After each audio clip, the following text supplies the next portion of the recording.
pounds and probably outbenches David as well, Mr. Jalen Wiggins. How we doing, Jalen? I'm doing good. How you doing?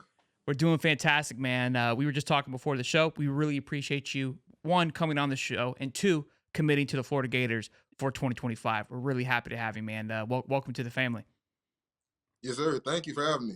Absolutely, man. Let's dive right into it, man. We were talking. You had a little bit of practice earlier today.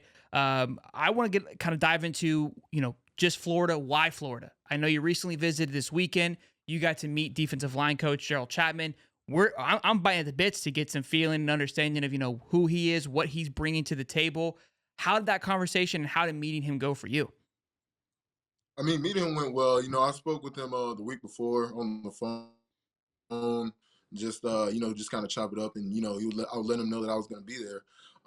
He was just saying he was excited to meet me for the first time. I went down, talked with him. He's very energetic, and like having that experience from pro ball, it kind of takes into account from college. I can tell that he knows what he's doing, and just having conversation with him, it was always a good time to talk with him as well. Even going through like just the whole campus visit and everything, it was really fun. I love hearing that, man. And I do obviously, the big question, why Florida? What was so intriguing to you? And also committing, some people may think it's early. I think it's right on time. But what really made you lock in with Florida this past week? Well, I've been a lifelong fan for the longest anyway. My grandfather was a Florida fan. My dad was a Florida fan, and it kind of passed on to me and my brother. And, it's always been something that, I've always loved. As far as why, I took that visit. I was talking with Coach Napier. We had a one-on-one conversation, just talking about, what do we expect throughout, like, school and, football as general, just like how you kind of piece those together and how Florida is kind of a great place for that as well. And also being able to speak with the players as well. We got a chance to hear from some of the players why they actually made their decision to actually make that decision to come to Florida. And, just hearing different backgrounds from people different, like around the country, it seemed great because, it's not just a football matter, it comes into education as well. And some people who may not even have like that strong educational side, it has different types of backgrounds, different types of advantages to where it makes it so much easier to balance that out. Absolutely. And you said you talked to a few of the players. Which players had the biggest impact on you? And just obviously in relation to like, hey, he fits my scheme, or I like what he's doing thus far. I want to follow in his footsteps. When we were down there, let me see. I know we got a chance, like we were talking to Kelby Collins, Justice Boone as well, like especially like coming from that defensive lineman place. I know also got a chance, like I saw LJ McCray up there as well. Cool. Kind of hearing them talk. I know I heard Kelby talking about how, his decision to come actually came from like, not wanting to kind of stay in Alabama, wanting to kind of find some place to stay, finding a home. And when he came to Florida, he found out that's what it was. And, it just came to be a place that he loved. And also with Boone, he said it was kind of a place where he didn't even really expect himself to be. Like he didn't think that, he could kind of get into Florida. But, the staff support was kind of amazing for him to be able to have this chance to play. And I know with him being hurt and him coming back, he just said he's even more excited to play.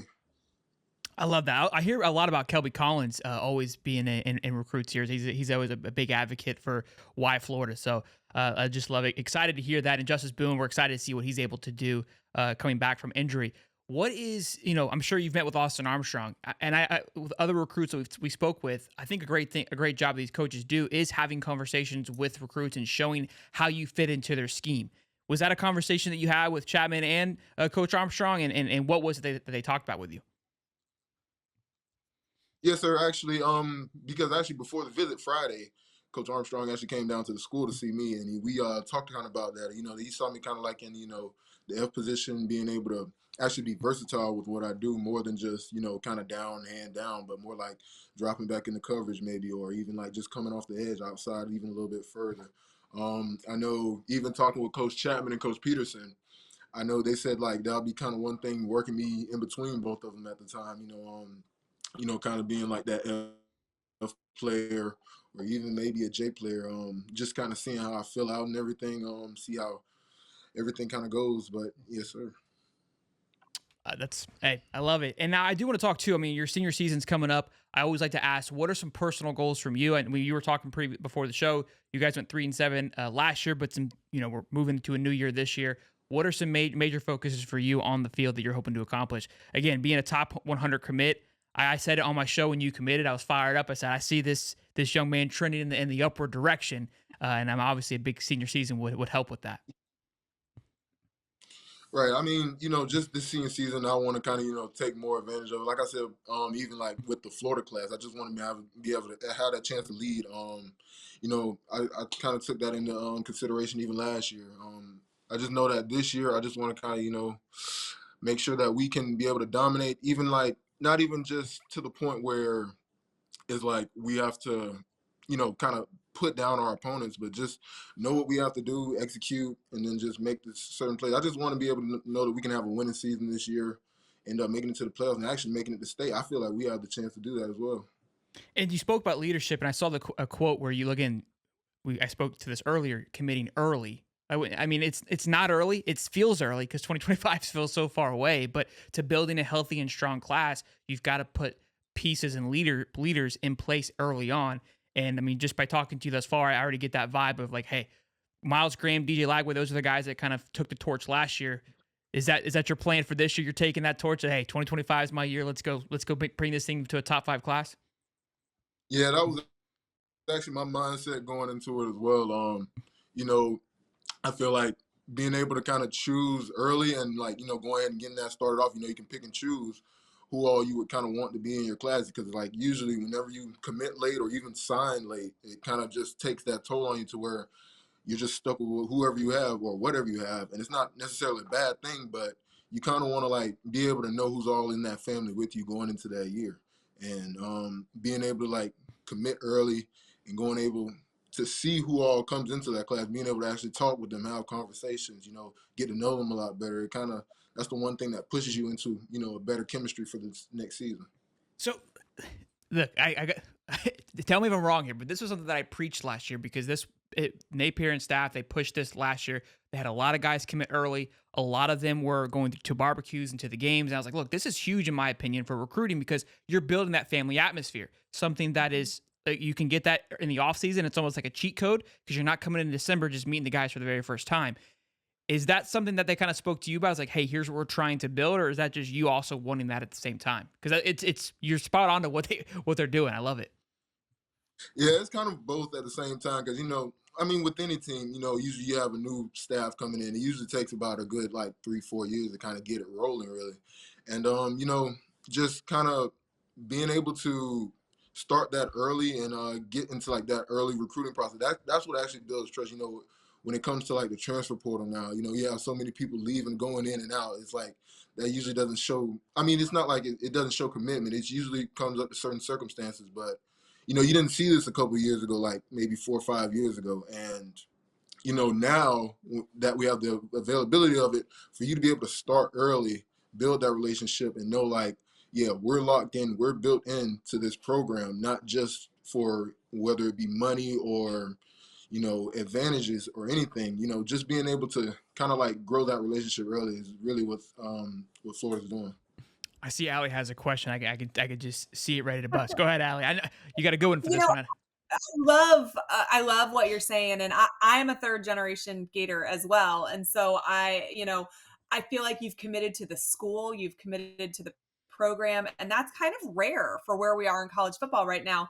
So you're the perfect person to make the pitch to your peers. But if you're trying to sell Florida to a guy from, let's say, like Virginia or California, what is your pitch going to be for why Florida?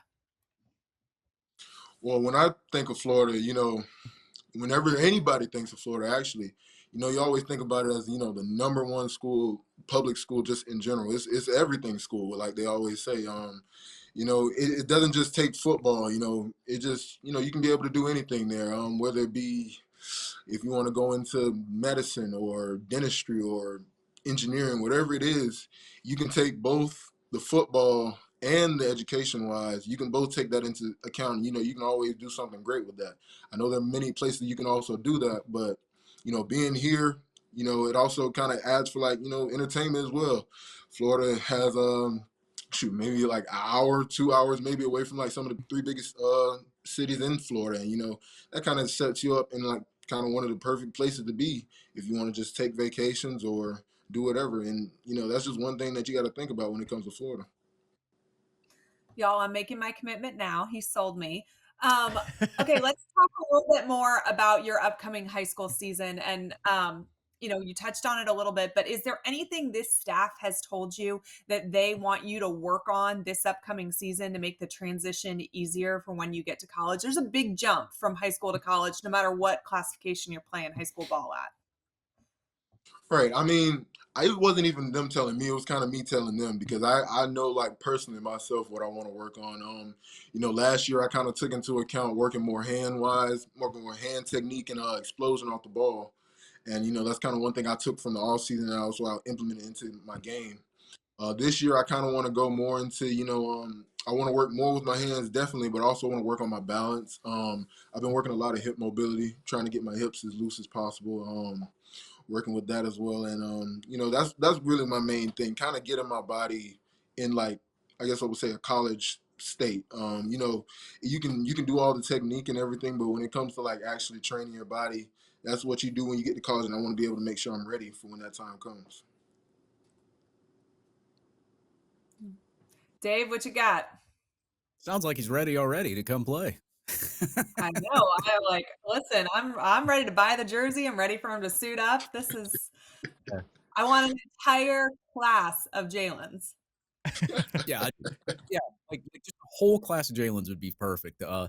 Speaking of that, though, I mean, you said you talked to players, coaches, of course, at the University of Florida. Do you talk to anybody from like the 2024 class, and what kind of has been their pitch to them or your pitch? What do you guys talk about in the 2024 class? Do you talk to any of those guys?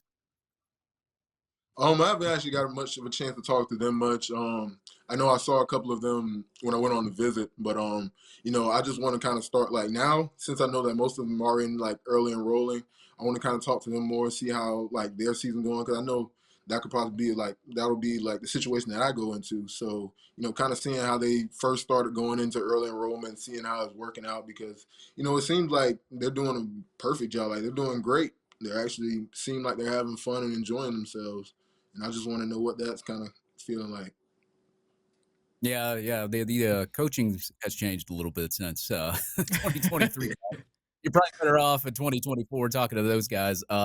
You're in the home state of Florida State. You're in Tallahassee there. Obviously you visited Miami, you visited Tallahassee. And I know you grew up as a Florida fan. You talked about that, but what really was the ultimate decision in choosing Florida over the other two in the Big Three? I mean, I feel like it was just mainly the just relationship wise. I talk a lot with Coach Napier, even like personally. Like I would talk to him one on one. He would kind of send me stuff from time to time. Also, just even their education wise, like going back on that, the way they kind of Yeah. set their students up for like success is amazing. The way they have the Hawkins Center to kind of help with tutoring, make sure kids are actually doing their work, make sure that kids actually come into Hawkins Center for tutoring. If they need it, or actually, if not even if they don't need it, it's just something that is there for help anyways. And you can be set for anything you need, but still you have that extra assistance that kind of you don't see a lot of places. Yeah, and when a lot of these I call them kids because 'cause I'm almost 40, so if I call you a kid, don't take any disrespect by that because 'cause I'm just old. But when kids visit Florida, obviously, they get to see the facilities, they get to see the stadium, they get to see everything that, the Hebner Center and what it provides. What was, like, your favorite thing that you saw, like, on the trip? What did you take away from just, I guess, maybe some of the structures, the buildings? I mean, what was, like, your favorite part of it? I would probably say my favorite part. Oh man, I mean, I love the new facility that they built. That new facility they just got a couple years ago. I really do love that. But even on top of that, like I was really amazed by the Hawkins Center. Just like how structured it is, how everything's kind of planned out, set up in different types of ways. Just to prepare you in all types of ways, whether it be like public speaking or even like just working on projects or working one-on-one in like small groups. It kind of like that is one thing that I'm kind of big on anyways, education wise, because I usually see myself lots of times doing work late night, just having that help with you is kind of like that one takeaway that kind of will take most of that stress away from students and kind of lead them on to a path of success. Yeah, come on. I know you like that pool mouth. Come on now. Lazy River. uh, So, I love that. I do. I really do. so Jalen, you So, alluded. Go ahead. Sorry, Dave. oh, go ahead. Just one more, and then you go ahead. Yep, go ahead. Now, you're obviously committed to the class. DJ Lagway, he committed early to the class. I think he was the first piece besides Miles Graham to come into the 2024 class. So now that you're here, obviously you're one of the first ones that's committed too. Are you talking to anybody, trying to get them to come and visit? I mean, is it, can you say anything right now? You gotta give us a hint, man. You gotta give us Come on, something. Jalen. I'm working. I'll let you know that, but I can't really say who. I'll just let you know that I'm working. We'll take it. There you Look, go. so, you alluded earlier to it takes a couple years for coaches to get their feet wet and to build this program. So it's no secret that we're in this building process. It's no secret where we were for the last 2 years, but it's also you can kind of see where things are headed with a generational quarterback like DJ Lagway, with the guys that are coming in, and LJ McCray. Big time pickups. I compared you to an LJ McCray in the sense that I see you having exponential growth this season. Just again, given the fact where LJ was at the beginning of last year, right? And so, what is it again? Like, if kind of back to Ali's question, hey, it feels like things aren't going in the right direction. How do you overcome guys that may say that to you that you're trying to recruit? And again, you committed for a reason, right? Because you're saying, hey, look, no need to fear. We're gonna make this thing happen. I mean, just kind of going back onto those guys, you just kind of want to take it into consideration. I may not be like even like to that level yet, and I know I'm gonna work to get to that level. And I feel like that's one thing that could ultimately like lead to help other recruits that I may end up talking to or may end up getting them to this point. I can kind of like guide them into that way, into like you see where I'm at in the position I'm in. Would you want to come help contribute, or if you want to just be a part of the family, whatever it may be, it's just something that you kind of got to take into account. And that's one thing I do want to work on as well. I know it's like, for me, it's personally not that important for like ranking wise. People are gonna have rankings. Different types of websites are gonna have different opinions and all. But just me, I just want to make sure I'd be the best me I can be. But as far as that goes, being higher up on that list would kind of help out, as well as like recruiting wise, helping people get in.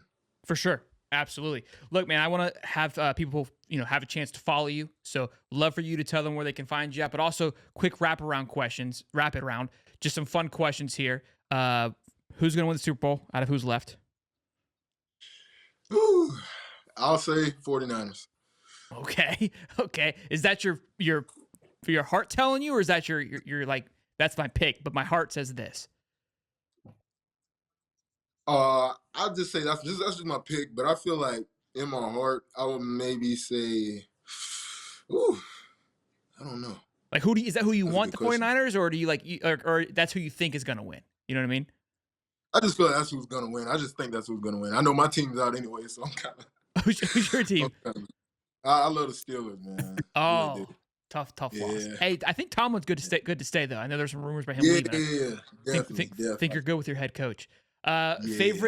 Favorite song right now? Your go-to jam. Favorite song.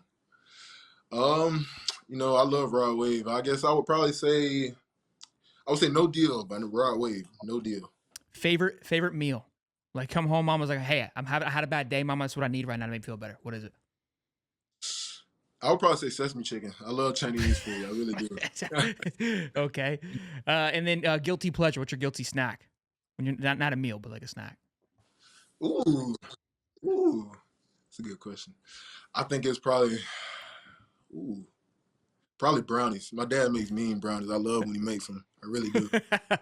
And then favorite NFL player, and then I'll let you go, man. I appreciate you. Favorite NFL player, TJ Watt, hands down. Bro, there was something in me telling me I was like, it's gonna be one of the Watt brothers. I don't know what it is, but when I asked, I mean, it just kind of fit that vibe. Obviously, a Steeler player. Yeah, those two are the ones I really love. Both of them. I mean, I love JJ like for his size and his dominance, but like TJ's quickness, like it's crazy. TJ is a absolute blast to watch, man. Well, again, Jalen, this has been an absolute pleasure. Thank you so much for coming on here and chopping it up with us. Please tell them where they can find you on Twitter and Instagram, wherever it may be, so they can give you support and follow you throughout your senior season. Yes, sir. You can find me on Twitter at WigginsJalen06, capital W, capital J. And you can find me on Instagram at D1_.Jalen. Awesome. Thank you, Jalen. Hey, can we get a Go Gators before you go? Yes, sir. Go Gators. Hey. Yes, sir. Appreciate it, man. You have a good night. Yes, sir. You too. Thank you. Sure, man. All right, ladies and gentlemen.